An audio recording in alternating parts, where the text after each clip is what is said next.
Olá, esse é mais um vídeo mostrando como eu cultivo o meu kefir de água. Eu não estou falando que isso é uma regra, que isso vai funcionar sempre, mas eu mostro como eu cultivo e o resultado que eu venho obtendo. Então, eu faço várias experiências e algumas observações e estou aqui para compartilhar isso. Então, eu já coei o meu kefir anteriormente. Eu estava trabalhando com volume de 250 ml de água e uma colher de açúcar mascavo.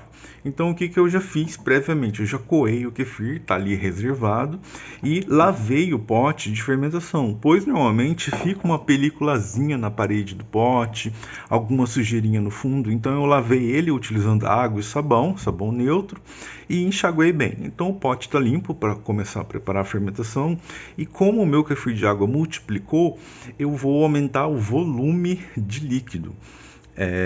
Cada pessoa normalmente faz a fermentação de uma forma. Eu gosto de manter uma proporção, normalmente uma colher para cada 250 ml de líquido a ser fermentado. Totalizando, seria como se fosse 4 colheres de grãos para 1 litro. Só que como eu estou morando numa região onde faz muito calor, que é o centro-oeste e norte e nordeste também deve fazer calor, eu estou utilizando uma quantidade um pouco abaixo disso, pois eu observei que a fermentação da minha cultura ela é bem acentuada, uma fermentação intensa, então forma muitas bolhas. Então eu estou utilizando uma quantidade um pouco menor de grãos de kefir para que não fermente muito. Eu estou tentando controlar a fermentação. E para isso, para essa fermentação que eu vou preparar, eu já vou utilizar um volume de 500 ml de água. Então eu tenho aqui a água, eu estou utilizando água do filtro de barro, mas no meu entendimento, eu penso que dá para a gente utilizar também água mineral, a água da torneira, só que fervida, para eliminar ali o cloro ou possíveis contaminações, água de mina, de poço. É interessante conhecer a procedência dessa água para poder utilizar, mas a água passada por um tratamento é interessante filtrar ou ferver, e a água mineral também ficar atento, porque existe água mineral com cloro, então leia a embalagem da água mineral. Normalmente eu acho que a água mineral também faz a adição de flúor, mas não é grande problema. Então eu estou aqui com 500 ml de água, já vou adicionar no frasco onde eu vou fazer a fermentação. Então, olha, é só a água. Uma característica do kefir de água que eu observei é que normalmente eles gostam de água dura, água com presença de mais sais, de cálcio.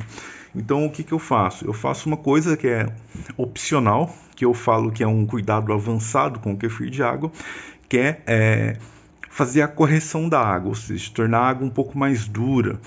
E aí eu adiciono algumas gotas de carbonato de cálcio para trazer dureza para a água.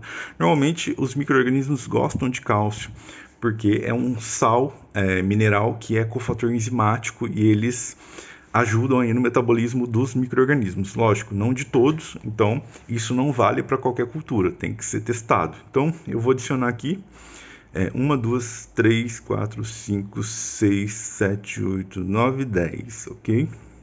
Aí 10 gotinhas, uma gota para cada 50 ml, já que eu tenho aqui uma mistura, uma solução, na verdade uma mistura, a 10%. Então a água vai ficar esbranquiçada porque eu adicionei cálcio.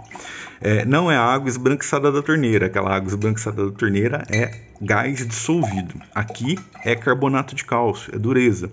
É como se ela tivesse passado aí por uma rocha calcária e extraído o cálcio. Se eu deixar isso aqui parado, isso aqui vai todo para o fundo. Quando tem ácido no meio, o carbonato de cálcio ele vai reagir com o meio ácido e vai ficar transparente de novo. Então não é motivo para preocupação. E agora eu já tenho 500 ml, então eu vou adicionar 2 colheres de açúcar, 2 colheres de açúcar. Essa é a proporção que eu uso. 2 colheres de açúcar. Eu não sei como que está o foco, mas e eu não vou utilizar somente o mascavo. Eu vou fazer uma mistura meio a meio. Eu vou utilizar uma colher de demerara, uma colher de sopa. Então, uma colher de sopa de demerara. E agora vou tentar pegar aqui uma colher de sopa de mascavo. E vou misturar para dissolver. É interessante escaldar esse açúcar antes de utilizar, principalmente se for um açúcar mascavo ou uma rapadura que tenha muita umidade, que esteja molhado assim.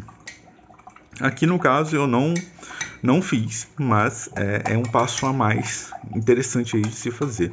E também garantir que todo o açúcar foi dissolvido, porque o micro-organismo vai se alimentar do açúcar que está disperso na água, dissolvido, né? Então pronto, já dissolvi. E agora é só adicionar aí os grãos do kefir. Como eu estou numa cozinha, eu gosto de proteger a minha cultura tampando com pires para evitar que moscas tenham contato, que poeira, que gordura, qualquer esporo de fungo que esteja no ar. Eu gosto de deixar a minha cultura coberta para poder minimizar os riscos, não que não vá acontecer. Mas é interessante fazer isso. Então eu vou tirar esse pires que está cobrindo a cultura. Daí dá para ver como estão os grãos de kefir da minha cultura. Então ó, dá para ver que tem uma sujeirinha aqui à esquerda, que é aquela natinha que se forma durante a fermentação. E aqui estão os grãos de kefir. Eles não estão muito grandes, como eu já esperava, pois aqui é uma região quente e a fermentação é muito intensa, então eles não vão ficar grandes.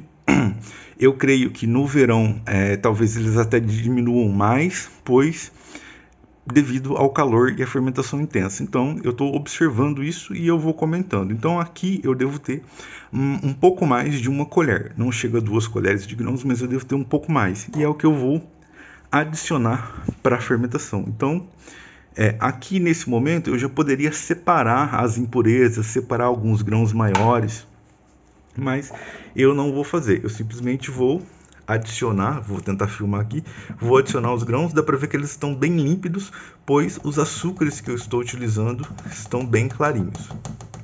Opa, até caiu um grãozinho fora. E agora eu preciso tampar isso aqui para que não caia micro-organismos, insetos, enfim. Muitas pessoas utilizam um pano, mas eu utilizo uma tampa adaptada que permite a saída de ar. Então, ela permite a saída do gás da fermentação e eu utilizo essa tampa adaptada. E no caso aqui, eu deixo fermentando por 24 horas.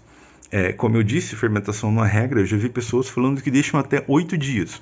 Eu acho que tudo é fruto da experimentação e observação. Então, eu costumo deixar 24, no máximo aí 36, porque a minha fermentação aqui é muito intensa. Mais do que isso eu não conseguiria tomar, pois o sabor vai ficar um pouco desagradável, muito ácido. Enfim,